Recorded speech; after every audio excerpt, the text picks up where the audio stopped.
Oh, kamusta sa lahat? Tara na, kailangan nating magmadali. May bagong kalampag na kotse na binebenta. Kunin agad natin yon. Ay, bilisan pa, bilisan pa. Oh, Sigol. Grabe ang astig. Ayan ka, putangin na.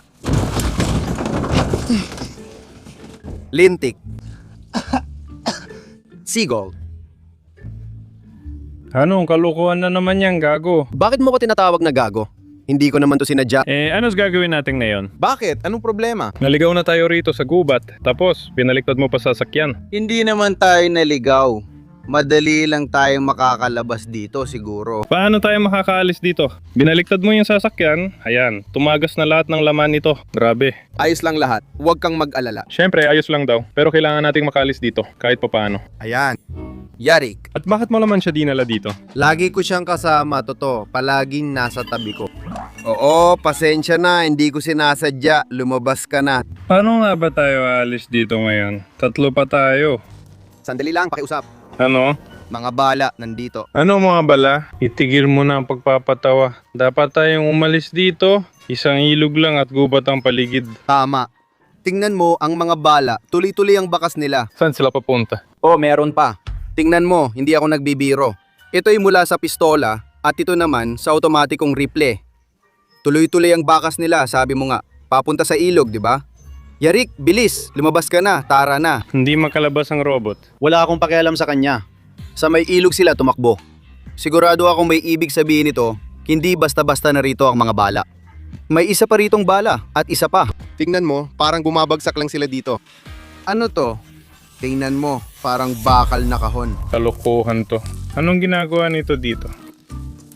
Kita mo, iba ang kulay? Sa ganitong mga kahon, madalas nagtatago ang mga bandido ng tagong supply o mga padala. Oo, syempre. Sandali lang, tumigil ka. Tignan mo, ito ay bahagi. Ha? Isa lang itong piraso ng bakal. Hindi, piyesa ito ng G-class ng gangster, tignan mo. Ano na naman ang naisip mo? Yung nasabi ko sa'yo, totoo to. May lawa dun, di ba? Sa banda ron, may lawa. Lahat iisa ang koneksyon. Mga bala, tagong supply ng mga bandido, G-class ng gangster, lawa. Gets ko na. Sa lawa na yon, nasa ilalim na yon ng G-class ng gangster. Oo nga. Ano pa kaya maisip mo? Tingnan mo, ayan o. Kita mo bakas? Hindi ka ba natatawa dyan? Hindi mo naiintindihan. Tingnan mo. Ayan, tuloy pa yung mga bakas, may nangyari dito. O, ayan ang mga bakas. Dumiretso roon ang G-Wagon ng buong bilis. At ngayon, nasa ilalim na yon. Hey, ayos pa ba ang ulo mo? Para ka nababaliw na. Hindi, sigurado ako. Dito talaga magkakaroon ng tagpuan o palitan ng gangster. Siguro may gustong ipagpalit ng kung anong racket ng mga gangster kapalit ng pera. O kung anuman. Isa sa mga gangster ay naghihintay sa kanyang kasama para dalhan siya ng pera para sa palitan. Para ibigay sa kanya ang tagong imbakan ng mga gangster o ang paninda. Alam nyo na, gets nyo ba ako? At sa sandaling yon, nagkagulo na ang lahat. Kasi, yun pala, raid pala yon. Nilaglag siya ng batang yon kaya napilitan ng gangster sumakay sa G-Wagon.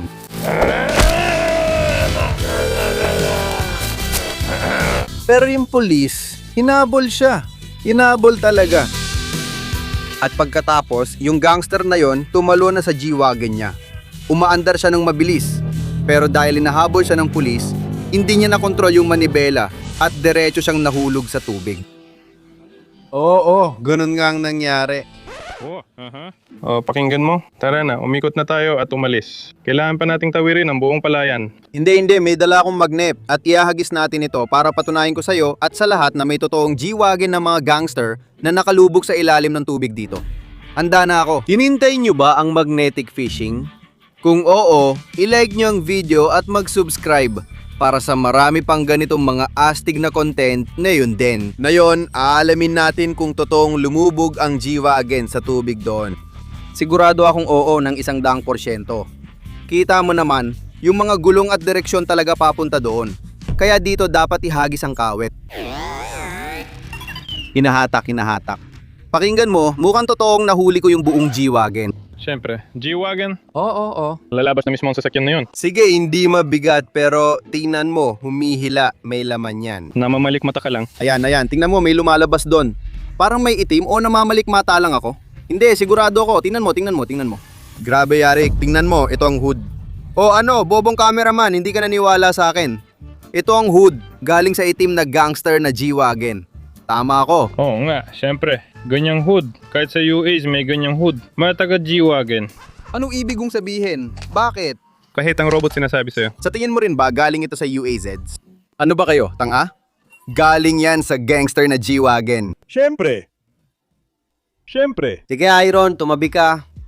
Ayan, yung mga gulong ay papunta doon, kaya yung magnet ay lilipad din diretso doon. Ayan, ganyan ang tira ng kampiyon.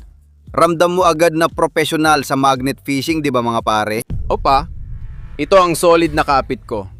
Tingnan nyo kung gaano kabanat ang lubid. At may mga bula pa doon. Sigurado ako maniniwala na kayo sa akin ngayon mga pare. Oo, sumabit ako sa G-Wagon. Tumahimik ka, robot. Talaga ba, papalapit na ba talaga ang G-Wagon? Oo, papalapit na ang G-Wagon. Oo. Ayun, nandun ang G-Wagon. May natanggal. Pero may nakadikit pa rin sa magnet. Maliit lang. May natanggal ako mula sa G-Wagon. May nakikita akong parang pilak na bakal. Ayun, oo. Grabe ano to mga tol. Parte ito ng G-Wagon. Ito ang karburador ng G-Wagon. Oo. O, kita mo boss, gawa sa Germany. Ibig sabihin, siguradong galing talaga sa Jelek. Hindi naman talaga galing sa Gaelic. Saan mo nakuha na boss yan? Pwede naman nilagay yan sa kahit anong sasakyan. Ito, Mercedes to. Kita mo ba? Tanga kang operator. Mercedes. Ano mo yun? Kung Mercedes, kahit anong Mercedes, pwede yan. Bakit agad Gaelic? Pero kayo, sa simula, hindi naman talaga kayo naniwala sa akin. Hanggang ngayon, hindi pa rin ako naniniwala. Hindi kayo naniniwala na yun ay guilt ng mga bandido? Hindi. Sinasabi ko sa inyo, totoo lahat yan. Patutunayan ko sa inyo. At saka sa totoo lang, marami talaga mga bandido dito sa lugar na to. At lahat ng mga bandido na yon, konektado sila sa matanda. Sa matandang hinahanap natin, yung hinahabol natin, yung may alam sa mga sikreto ng lumilipad na buhangka. Kaya oo, at lahat ng to'y konektado, robot, tama ka. Ngayon, nararamdaman ko na parang ang gaan-gaan, mga tol. Tingnan nyo, umaangat na. Ayos, sige. Boom! May lumalabas na parang pilak mula sa tubig. Opa, parang kaon. O ano ba to? Flying One module ng Buhangka Unit. Ito ay piyesa mula sa buhangka. Parang module para sa paglipad, oo. Flying One, lumilipad na truck. Tingnan mo, lata, ito. Sa tingin mo ba galing ito sa lumilipad na buhangka? Sigurado, naramdaman ko na kung nasaan ang mga bandido, kung nasaan ang mga G-Wagon, nandun din ang matandang yon. Nasa tamang direksyon tayo mga kaibigan. Kung nais ninyong makita ang lumilipad na van at malaman kung paano ito lumilipad, mag-iwan lang ng komento at mag-subscribe. Itatabi natin ito.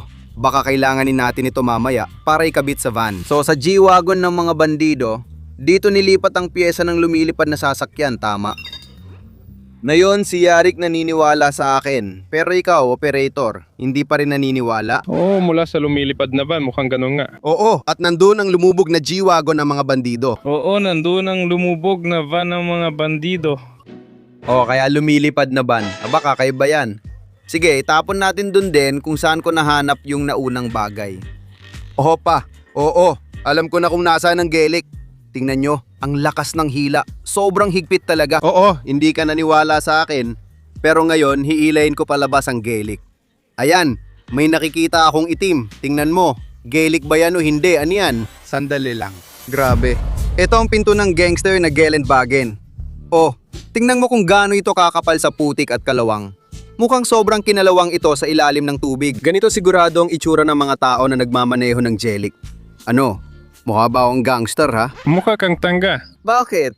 Kasi parang nababaliw ka na. Oo, kulang nga ang bubong. Baka makita rin natin yon. Ang bubong kasama sa frame ng katawan, kaya ilalagay pa natin na yon. Pero itong pinto, tunay na galing sa G-Wagon. Sobrang astig. Ngayon, sigurado tayong nasa tamang landas.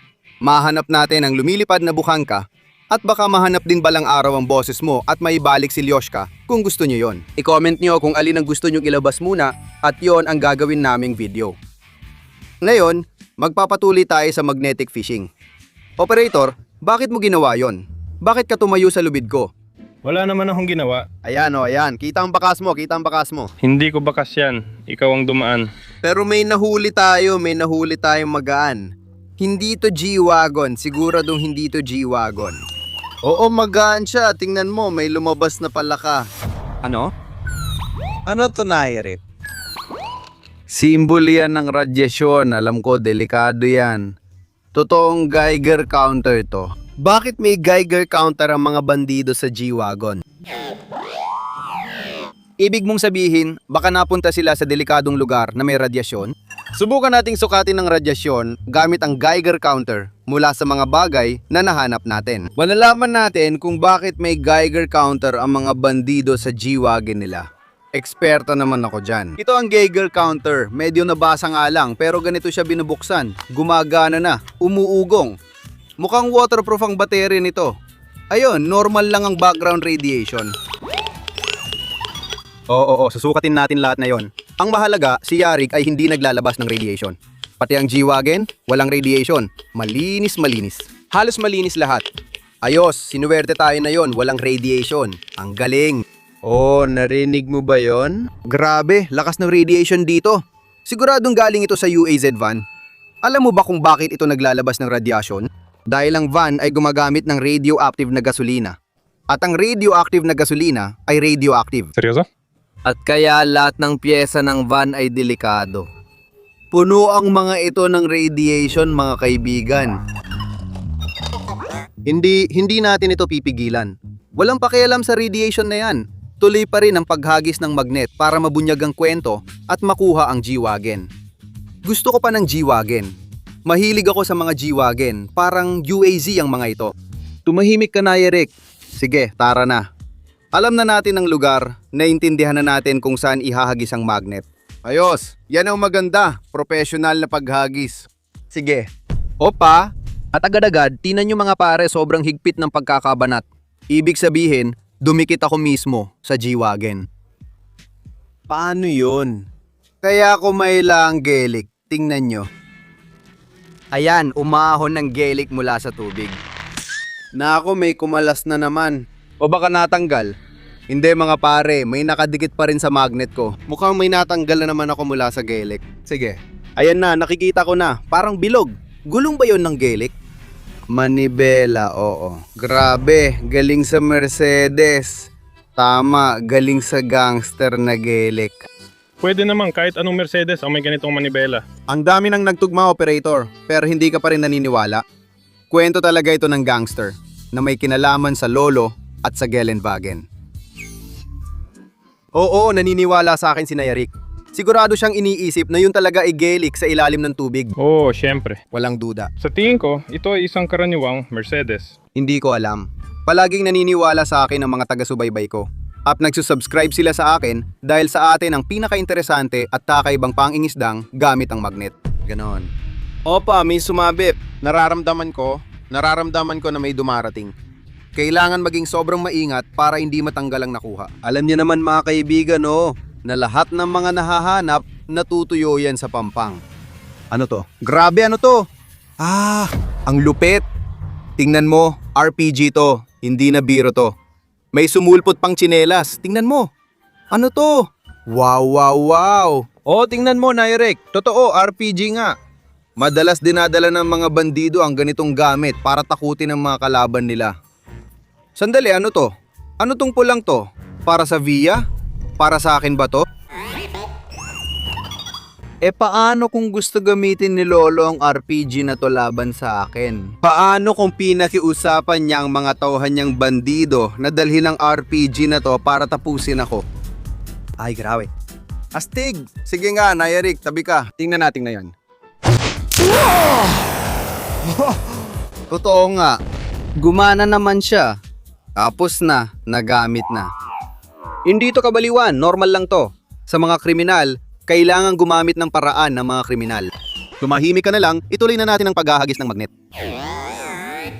Ngayon, patutunayan ko sa'yo, inutil na operator, G-Wagon yan. Baka naman, kahit na isa talaga yan sa mga gangster na G-Wagon, siguro may saysay na magsuot ng diving gear, sumisid at hanapin ang G-Wagon sa ilalim ng tubig at doon ito kunin. Oo, lalangoy ako, sigurado. Ginawa ko na yan nun. Nakuha namin ang buong van sa ilalim ng tubig. Panurin nyo sa card. G-Wagon kaya rin namin. Kung gusto nyo pa ng mas maraming ganitong video, siguraduhin mag-like at mag-comment tungkol dito. Tingnan mo, naipit na naman. Tingnan mo kung paano humihigpit ang lubid. Siguradong? Sigurado.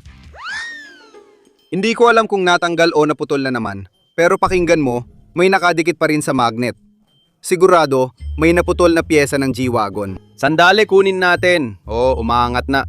Tingnan mo, operator, may lumabas. Mga bula, itim na bagay.